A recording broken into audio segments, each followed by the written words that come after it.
All right, I was editing the video I did yesterday on a NE5204, and I kept saying, you should read the data sheet, you should read the data sheet, you should learn from it, you should use it as a textbook, basically. And I thought, well, why am I saying it? Well, let's do it. Let's give an example of how you can learn from a data sheet, okay? So we're going to go through this. Theory of operations, so it's going to tell you how this circuit works. At first glance, this circuit seems to be pretty crazy, but it tells you, what the designer was trying to do and why he did it, what these different components do. And so the first thing we need to do is to kind of back up and take a look at what is the basic idea of this amplifier. And it is this, okay? So this is the core of the amplifier. We have two transistors, input and output. So this one amplifies it to a certain extent, and then this one takes that and amplifies it to a second extent, right? So there's a beta in this transistor, and there's a beta in that transistor, and they multiply together, and yeah, you get gain, right? It's like a two-stage gain. But this, as it stands, would sort of have infinite gain. You can imagine if this transistor is off, then this one is on all the way. It's going to turn on, right? And if this is on all the way, then this one is off all the way. And so it's going to be rail to rail, bang, bang. It would be just kind of out of control. And so all of this other stuff makes it controlled, okay? It puts dampeners on everything, right? It puts the limits on everything. So, but this is what you need to first understand. If you don't understand this, then maybe look at some other documents and stuff on how transistors work. I've done some videos, but you wiggle here, it's gonna, these things work in current. So if you have current coming through here, it gets multiplied. So a little bit of current here ends up in a lot of current here, and you get wiggle here. And then that affects the current that comes this way. Sometimes the current goes this way, sometimes the current goes this way, and you get current splitting. So anyway, wiggle it here gives you a wiggle in this current, in this base here, and then that gets amplified by the beta transistor, and you get bigger wiggle here. So wiggle, wiggle. Okay, so the first thing we're going to take a look at is what is the gain of the amplifier, okay? And so a lot of times you have to go ahead in learning and get a concept and then come back and figure out how that worked. Then kind of go ahead and then come back. So sometimes learning isn't linear. You sort of have to flop back and forth and keep things in your head, all right? So the first thing they talk about is what is the gain, all right? And I put a link down below with this data sheet so you can follow along, not having to read on the screen. So V out of a Vn, they claim, is RF1 plus RE1 divided by RE1. Okay, so what does that mean, all right? It's this pair of resistors here. This is RF1 and this is RE1.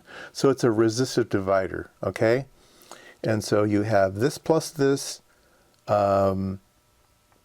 divided by this, okay? So you have 140 plus 12 divided by 12, all right? And that is the gain, all right? So let's do that. Okay, so 140 plus, let me use a pen that shows better on screen. 140 plus 12 divided by 12. They say that is the gain. And let's find a calculator. And we will do 140 plus 12 divided by 12. The gain is 12.66, okay? And jumping ahead a little, that would be 20 log of 12.66. The gain would be, let's see, we'll take the log of that, log base 10 times 20, and so we would have 22 dB of gain, okay? So we have 22 dB of gain. This is how you do decibels. You take the logarithm. All right, so so we've seen how that might work, and you say, well, okay, so this does the gain. Well, how does that work? Okay, so that one concept is the gain, and you know that this sets the gain. And I said before, the gain is kind of infinite here. So we've kind of cranked it down to 22. It used to be infinite gain, but now we've cranked it down to 22 dB. Well, how does that work? Well, we take the output and we feed it back to the input. So this resistor takes some of the output and feeds it back in, all right? So remember we had current wiggling here in the first transistor, and this will come back around and it will affect that. It will subtract a little bit from that, right? All right, so how do they do that? Well, they do that with this transistor and this transistor, all right? So let's go ahead and read what it's doing here. It talks about noise figure. I'm going to skip that from now. I think that's kind of jumping the cart. Okay, so it says DC voltage level can be determined by, all right, so it talks about an emitter follower, Q3, all right, I'm reading in this paragraph here, it talks about Q3 and Q4, okay, that's these two guys.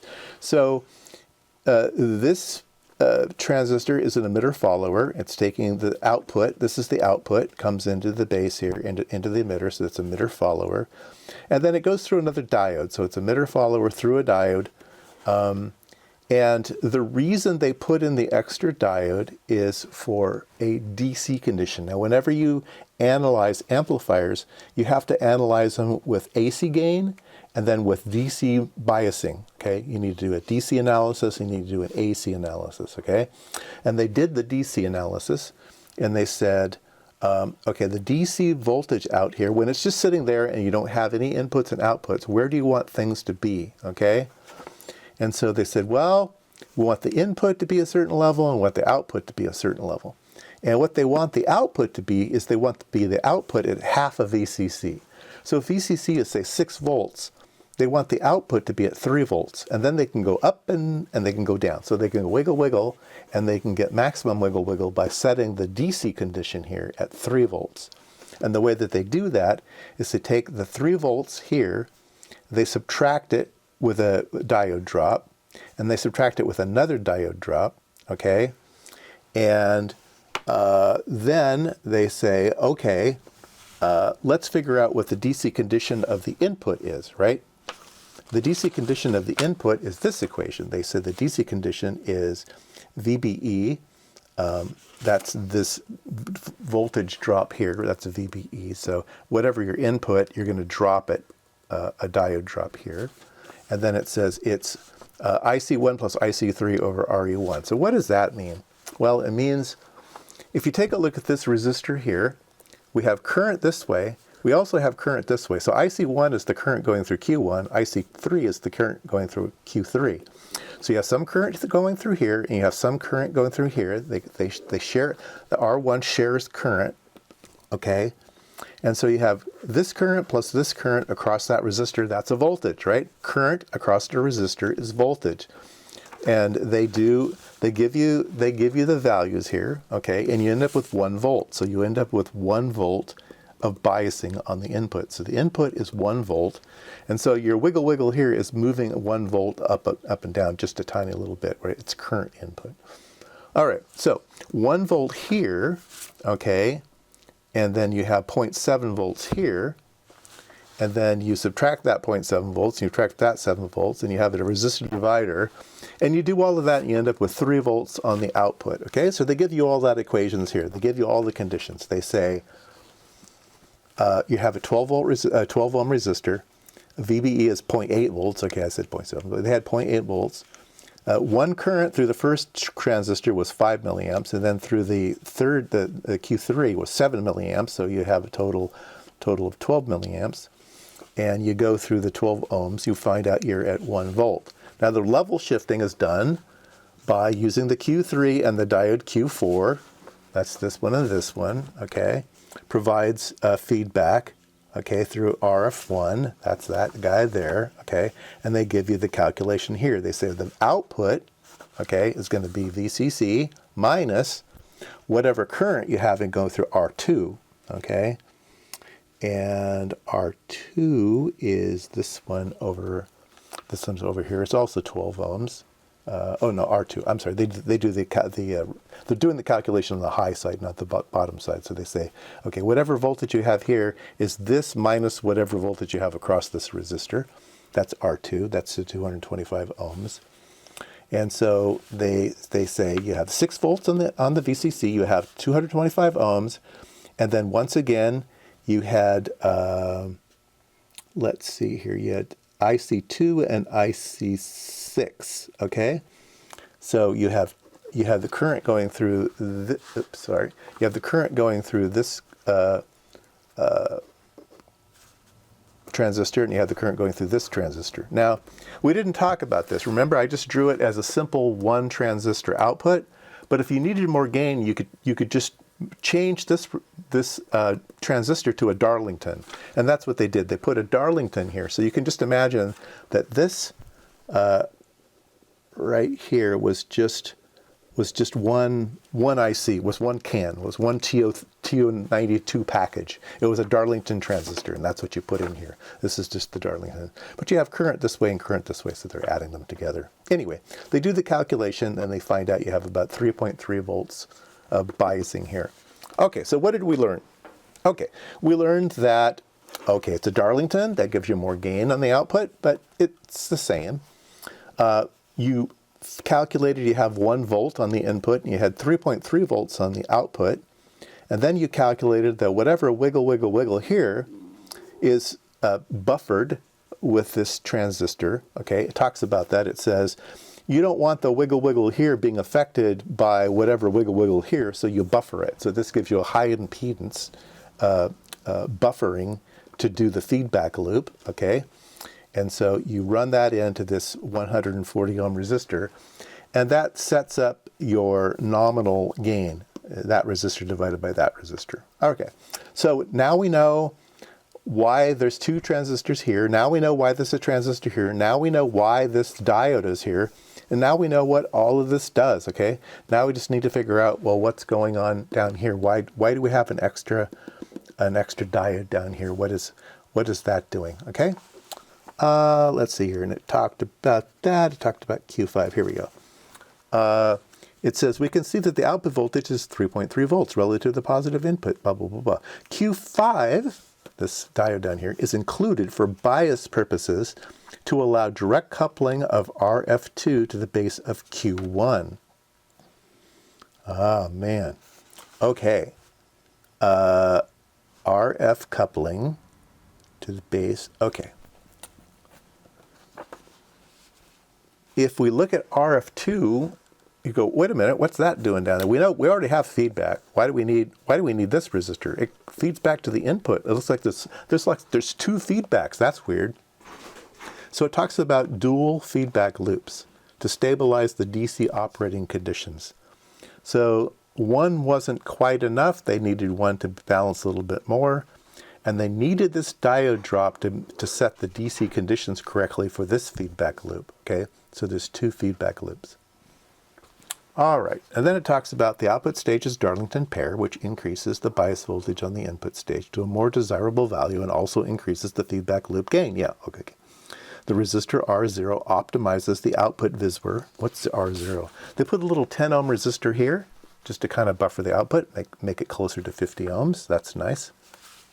And then L1 and L2, remember I said you need to account for kind of inductances on the leads and stuff like that. These are 3 nanohenries, 3 nanohenries. It talks about why they include those in the calculations. They say those are the bond wires and lead inductances on the DIP package, right? So the bond wire, I have to include the bond wire also. The little bond wire and the leads are roughly 3 nanohenries. And those inductors improve the high frequency impedance matches at the input and output, partially resonating with a 0.5 picofarad of pad and package capacitance. So they're having to actually worry about pads on the PC boards and lead inductances and all that kind of stuff. When you run at higher and higher frequencies, you need to make sure you're accounting for everything. So they've included the lead inductance on their calculations. All right, so I hope that was somewhat instructive. We sort of figured out, why it's so complicated when actually it's just this, right? It is just that. But again, this would have like infinite gain and instability, and this limits the gain, limits the DC to wiggle around 3 volts. This would go whack, whack, whack, whack, plus and minus, well, to ground to plus, to ground to plus. This limits it to 3 volts and wiggle, wiggle around 3 volts by having these 2 feedback paths. And they needed 2 feedback paths to manage this thing. Sometimes 1 is not enough. And in this particular case, they have basically the AC gain is set by these 2 resistors, and then some of the DC biases is helped by this other resistor at the bottom.